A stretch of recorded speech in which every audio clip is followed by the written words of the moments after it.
I don't care what people think, you know? But if there's some guy on the internet typing, Tristan's a human trafficker, good. I'm glad he thinks I'm a human trafficker. Good. He can think I'm a human trafficker. In fact, I want him to. I don't care if they think I'm a human trafficker. I've been gifted this reputation. But the fact that people believe it, I'm like, this is kind of cool. You know, sometimes you sit down, you see people at tables whispering, probably, oh, it's those guys, those kidnappers. They got out of jail. Those rich guys who kidnap people. I'm like, yeah, that's kind of cool in a way, you know? But people will literally, oh, that's the guy who runs that organized criminal gang. I'm like, yeah, okay, thanks.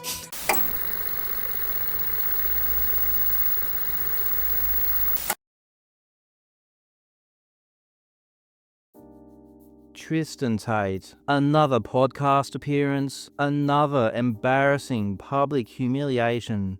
The man seems to be addicted to making a fool of himself. He just can't stop. This time, he joined English podcaster Rob Moore to dribble utter garbage for 2 hours straight. Could we expect Rob to be the first to actually press Tristan with interesting questions? Well, that appeared to be unlikely, since Rob is a member of the Tate cult, The War Room, as he and Tristan confirmed in this podcast. When we started realizing that everyone wanted to hear what we had to say, I guess, were blown away by how uninteresting almost everybody was, which was the inspiration originally behind The War Room, of which you are a member. One thing that Tristan was determined to do in this podcast was defend and justify his webcam pornography, sex trafficking ring. And how did you evolve out of the webcam business and into now your, what some people will call legitimate businesses or, yes, you know, the real world? I'll defend myself for 1 second. Sure. Did you know that 6% of Romania's GDP paid in taxes is paid from webcamming services? No. Well, that is a statistical fact that you can all look up at home right now.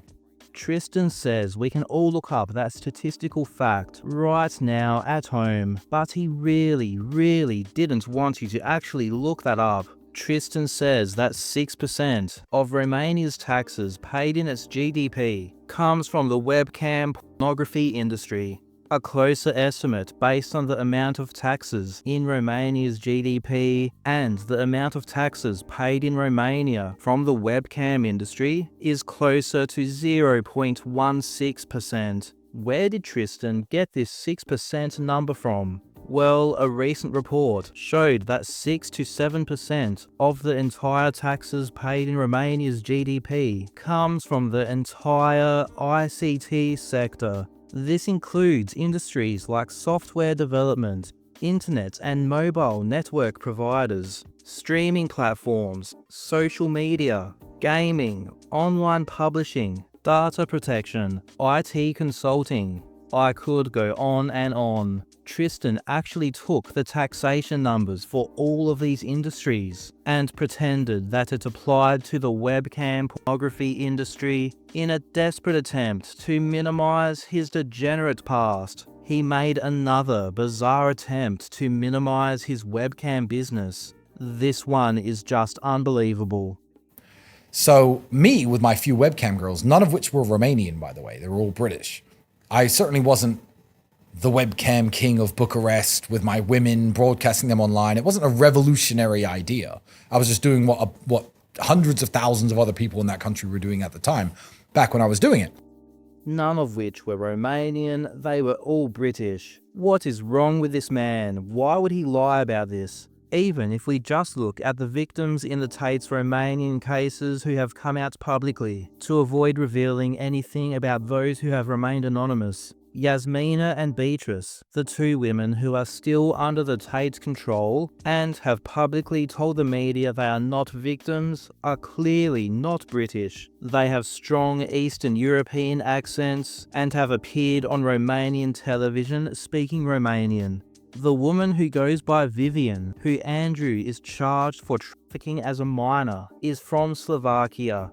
The woman I refer to as Bush's lady, who one day appeared from the bushes outside the Bucharest courthouse to tell reporters she's not a victim in a staged press conference, is also clearly Romanian and can be seen speaking to the reporters in Romanian. The two alleged victims who the Tates are suing in the US, Jane and Mary Doe, are from the US and Moldova. Tristan has lost the plot. He is telling the most absurd, unnecessary lies in a desperate, failed attempt to convince us all that he isn't an utter degenerate. In the process, he keeps drawing attention to things that he should not be drawing attention to, like the fact that the mothers of the Tate's children are listed as victims in Romania. This person falsely accused Tristan and Andrew, the only person who's ever accused us of anything bad. As I said, oh, they've got 20 victims. Oh yeah, the mother of my kid is a victim. You know why she's a victim? Because there are large financial transactions between us. That's what was submitted to the judge to try to put me back in jail. Large financial transactions? You mean paying for my child's life? Like, that's not real. He's done this a number of times now, drawn attention to the fact that the mothers of their children are listed as victims in the human trafficking cases in Romania. He pretends that this is ludicrous, and only because the authorities found large transactions that they had sent to the mothers. What Tristan always fails to mention when he brings this up is that the Tates had the mothers of their children producing pornography for them on webcam and OnlyFans, both before they had their children and definitely in some cases after they had their children. Witnesses say that Tristan told the nanny not to help the mother of one of his children with the baby unless she produced pornography for him on OnlyFans. And Tristan, father of the year Tate, kicked the mother of one of his children out of the apartment she was staying in into a smaller one, telling her that it was her fault that the child no longer had a garden to play in. Only have the kid. She knows Tristan Tate doesn't take shit. And I had to, and this is actually good. I wouldn't, I guess, admit this on a live, but I had to downgrade one of the mothers of my kids from the house she was living in. I needed her to understand that you do not fuck with me. And she was living in a 4-bedroom rented house, and I was paying the rent and all the bills, and I pay everything. I said, okay, you know what? You want to fuck with me in that way? That's cool. You have 30 days to get out of that house. Here's your new apartment, 2 bedrooms. Well, what do you mean? Now your child doesn't have a garden to play in. Well, that's your fault. That is not my fault. Take her to the fucking park. I don't take shit. So it's never going to get to that level where they think, oh, well, let me call the US embassy. And because he's a citizen, maybe I can, because they know the consequence. It's not going to turn out good for them or me or anybody. Just a degenerate piece of filth. And he then has the nerve to whine about all the other OnlyFans agencies not getting flack or getting charges, and that he's the bad guy for running what he now calls his small webcam studio back in the day. You know, the owner of OnlyFans and all these millions of OnlyFans agencies all over the world, by the way, which get no charges and no flack against them. But I'm the bad guy for running my small webcam studio back in the day. Well, Tristan, maybe they would too, if their verified text messages that are in evidence revealed them saying that they were going to, and I quote, slave these bitches, that they were going to work them like slaves and defraud them, or they had WhatsApp messages like yours that revealed you instructing your female accomplices to beat a woman so she wouldn't stop producing pornography for you. You degenerate. The next clip I have to show you from this podcast is brutal. For a while now, a rumour has been spread by the Tate supporters that while in jail, Tristan slept with a female prison guard. This story is super cool and impressive if you are 12 years old. It originated when the Tates themselves alluded to it in their cringe stream when they pretended to spend a night in jail. And in the past week, all the Tate fanboys were sharing a clip of a Romanian news network covering it. But the only evidence I have found to back this up is the Tates saying it in podcasts. Tristan brought this up with Rob Moore, and I feel like I have to show you the whole section to emphasize how uncomfortable this was. This clip goes for nearly 2 minutes, and you may have to have a shower afterwards to wash all the filthy cringe off your body. What is your most fond prison experience? I can't say this. You can. Let's just say I made a very good friend in prison, a very good female friend. And that's all I will say on your podcast. And I would not be doing my job if I asked you to explain in a bit more detail. And you probably wouldn't respect me as a podcaster if I didn't. I wouldn't. Well, women like me. Yeah. And women work at prisons. Yeah. That's all I'll say. I made a very, very close friend. And how intimate was that friendship? As intimate as things get between men and women. I don't want this moment to end, by the way. Fair. I just want to sit here looking at you for another 20 years. Here's what I will say. No rules were broken. I will actually say that. Legally, no rules were broken on anyone's side. I will say that because that's important. But yeah, I made a very dear friend in prison. I will give more details on this in the months and years to come. Maybe you'll invite me back to... Absolutely. Sure. I just want to bottle this little moment. Well, it's an exclusive. I've never talked about that on podcasts. But friendship isn't against any rules. No. Intimate friendships aren't, are they? No, they're not.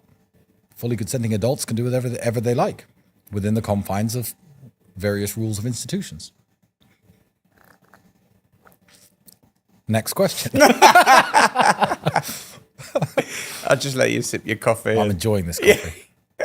I've been waiting to allude to this for years. Okay. How do you make someone fall in love with you? In this next clip, we can see Tristan and Rob discuss the next extravagant project for the fake billionaires, the Tates. I am, of course, referring to Tate Tower. And is it true you're planning on building a Tate Tower here in Dubai?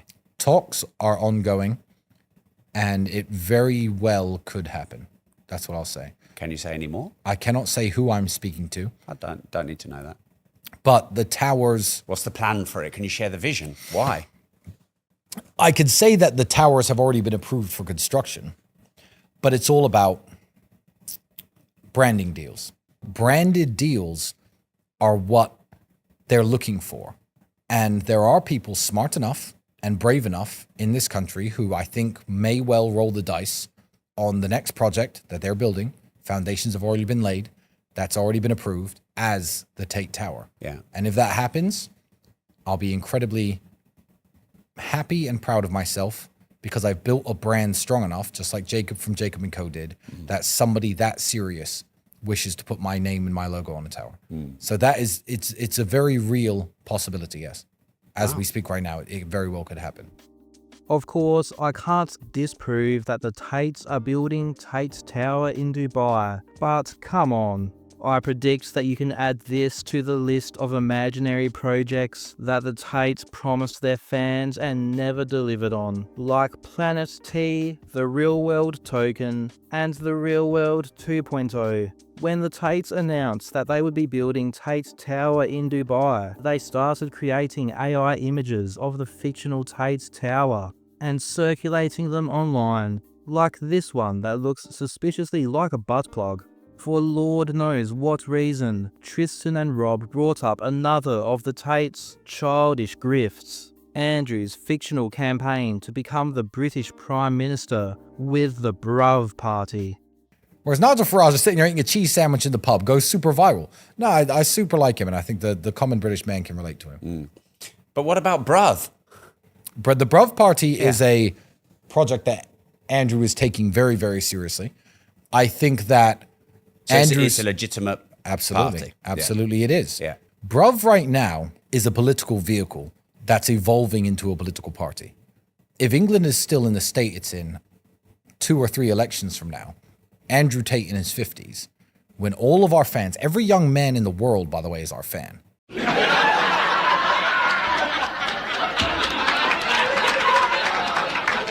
It's not a small fan base, has grown up, and they are the voting adults. When Andrew comes along in his 50s and wants to make an actual go for it and become PM, is it winnable and is it a viable project? Potentially, yes. As of right now, that we have so many other fires to put out and so many other issues going on in our life, it's definitely not going to be ready by the next general election. However, we control the political interests of many, many, many of England's youngsters and England's young men. I would argue, and I don't know the statistic, this isn't a fact, that many young men in the United Kingdom probably only follow the Brav Party, and they don't follow Reform or Conservative or Liberal Democrat or Green or anything else.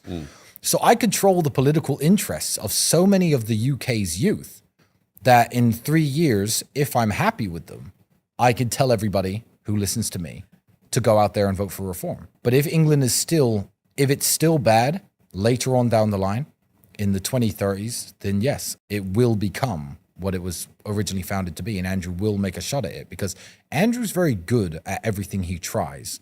And he also gets bored easily. And a couple more years like this, I'll have enough money to never need to work again. So why not try to become Prime Minister? We'll see what he does. But he's got my full support either way. Yeah. Just embarrassing, humiliating stuff. Tristan is trying to rewrite history, pretending that Andrew did not talk about becoming Prime Minister in the next election, and acting as if he was only talking about maybe becoming Prime Minister in his 50s. Make no mistake about it, Andrew Tate was talking about running for Prime Minister in the next election. It was embarrassing at the time, but even more so now, because both Andrew and Tristan officially have charges in the UK that include rape, human trafficking, and in Andrew's case, controlling prostitution for gain. There is another element of Tristan Tate's podcast with Rob Moore that I want to cover. Throughout the podcast, Tristan was relentlessly attacking the US-based victim in their human trafficking case. So I'm grateful to that person for making this stupid accusation, and I look forward to financially bankrupting her family forever in September. But I guess that's the worst betrayal I've ever suffered. It was pathetic and cowardly. There's quite a bit of it to cover and quite a bit I have to say about it. So I'm going to treat that as a follow-up video that you will see on the channel very soon. Make sure you're subscribed so you don't miss that one. In the meantime, you can also support by joining as a member. And for those that aren't aware, Andrew and Tristan Tate have filed a pathetic, frivolous lawsuit against myself and a number of other individuals. To support our legal defense, you can go to freespeechversustate.com. I will not be silenced or intimidated by these pathetic children.